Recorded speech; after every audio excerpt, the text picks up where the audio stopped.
Assalamualaikum warahmatullahi wabarakatuh. Anak-anakku tercinta, bagaimana kabar kalian hari ini? Semoga kita semua senantiasa dalam lindungan Allah Subhanahu wa taala. Pada kesempatan kali ini kita akan belajar materi IPAS Kurikulum Merdeka di kelas 5, bab 2 Harmoni dalam Ekosistem. Topik B, memakan dan dimakan. Pertanyaan esensial: bagaimana transfer energi terjadi pada suatu ekosistem dan apa peran tumbuhan dalam proses transfer energi di suatu ekosistem? Yuk kita simak penjelasan berikut ini. Jika kalian memperhatikan jaring-jaring makanan, sadarkah kalian bahwa hewan dan manusia sangat bergantung pada tumbuhan sebagai sumber energi? Ada yang bergantung secara langsung seperti hewan herbivora dan manusia. Ada pula yang secara tidak langsung seperti hewan-hewan karnivora. Tumbuhan mendapatkan energi dari cahaya matahari. Energi yang dihasilkan pada proses fotosintesis digunakan oleh tumbuhan untuk tumbuh dan berbuah. Sisa energi yang masih tersimpan dalam tumbuhan akan diambil oleh hewan yang memakannya. Dengan demikian, hewan tersebut akan mendapatkan energi untuk tumbuh, bergerak, dan berkembang biak. Selanjutnya, sisa energi yang masih tersimpan akan diambil lagi oleh konsumen 2, dan seterusnya. Energi ini akan terus ditransfer antar makhluk hidup sampai kembali lagi ke tumbuhan dalam bentuk humus di tanah.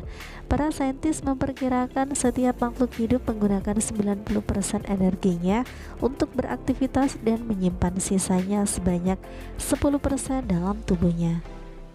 Mari kita mencoba memahami proses transfer energi pada jaring-jaring makanan. Alat dan bahan: 1. Toples atau wadah 3 buah. 2. Batu atau manik-manik kecil 100 biji. 3. Kertas label yang bisa ditempel di toples. Langkah percobaan yang pertama: buatlah rantai makanan dari produsen sampai konsumen tingkat 2. Tuliskan dalam kertas label dan tempelkan ke masing-masing toples. Anggaplah toples sebagai badan tumbuhan atau hewan. Nah, bentuknya seperti ini. Langkah kedua, masukkan semua batu dalam toples produsen.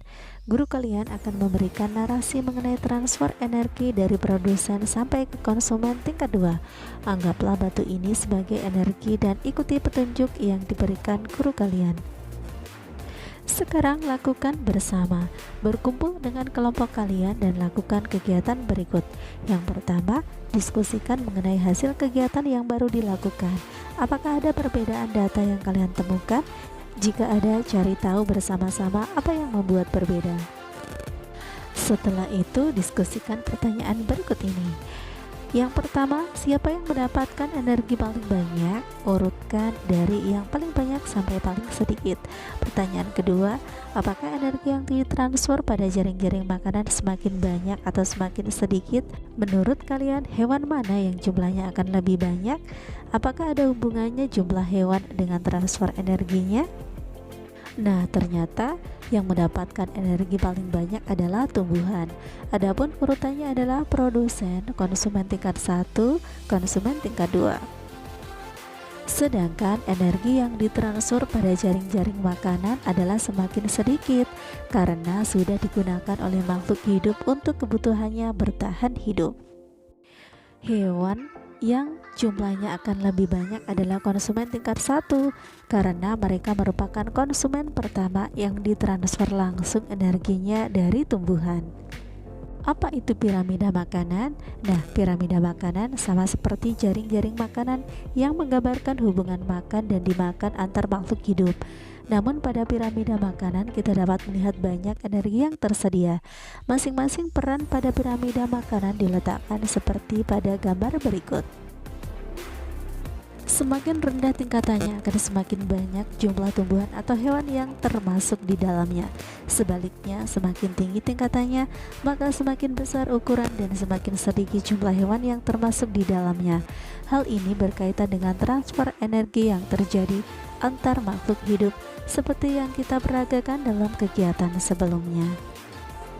Hubungan makan dan dimakan merupakan hubungan yang saling mendukung kehidupan satu sama lain, karena semua kehidupan berharga walaupun sekecil apapun itu.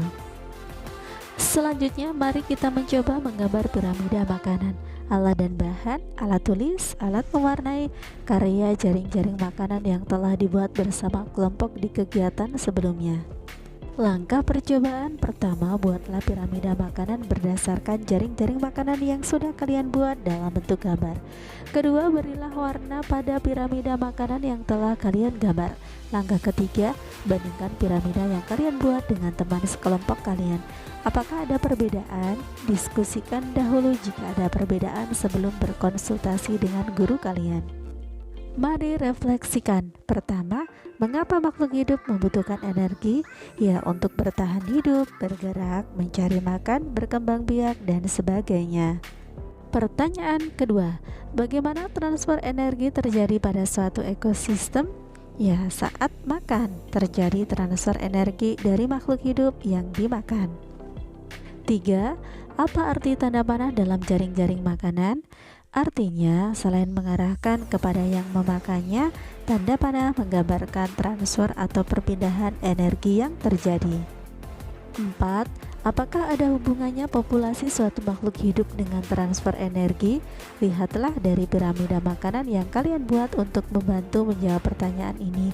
Tentu ada, setiap lantai menggambarkan sumber energi yang tersedia dan berdampak pada populasi makhluk hidup di atasnya. 5. Apa yang membedakan jaring-jaring makanan dan piramida makanan? Perbedaannya adalah pada piramida makanan terlihat jumlah energi yang tersedia dan bisa menggambarkan banyak populasi pada setiap tingkat atau perannya. 6. Apa yang bisa kita pelajari dari hubungan makan dan dimakan antar makhluk hidup ini? Ya, yang dapat kita pelajari adalah dengan adanya hubungan ini terlihat bahwa antar makhluk hidup mendukung kehidupan satu sama lain. Satu kehidupan akan berpengaruh ke kehidupan yang lainnya. Sekarang mari belajar lebih lanjut tentang energi disalurkan antar makhluk hidup. Jika kita perhatikan, semua energi bermula dari matahari. Tanpa matahari, tanaman tidak bisa memproduksi makanannya. Dengan demikian, tidak ada produsen yang bisa dimakan oleh herbivora. Hal ini akan berdampak pula dengan kelangsungan hidup hewan karnivora. Luar biasa ya, bagaimana energi bisa disalurkan antar makhluk hidup? Lantas, apakah energi yang sudah diambil dari tumbuhan bisa kembali lagi ke tumbuhan? Jangan lupa tentang peran dekomposer yang menguraikan bangkai makhluk hidup. Dengan adanya dekomposer, energi akan tersalurkan kembali ke tumbuhan melalui nutrisi dalam tanah. Jadi, apa yang semula diambil dari tumbuhan akan dikembalikan lagi dengan peran dekomposer. Semua ini sudah diatur oleh Sang Pencipta agar alam tempat tinggal kita berlangsung dengan harmonis. Nah, anak-anak, hari ini kita telah belajar banyak hal. Di antaranya adalah yang pertama, rantai makanan atau jaring-jaring makanan menggambarkan transfer energi pada suatu ekosistem. 2. Makhluk hidup mendapatkan energi dari makanan. Energi ini digunakan untuk tumbuh, bernafas, beraktivitas, berkembang biak, dan masih banyak lagi. 3. Sisa energi yang didapat dari makanan disimpan dalam tubuh. 4. Piramida makanan menggambarkan energi yang tersedia pada suatu ekosistem. Ini juga berkaitan dengan banyak tidaknya populasi makhluk hidup dalam sebuah ekosistem. Nah, anak-anak, cukup di sini dulu kegiatan pembelajaran kita hari ini. Sampai bertemu kembali pada kegiatan pembelajaran berikutnya. Wassalamualaikum warahmatullahi wabarakatuh.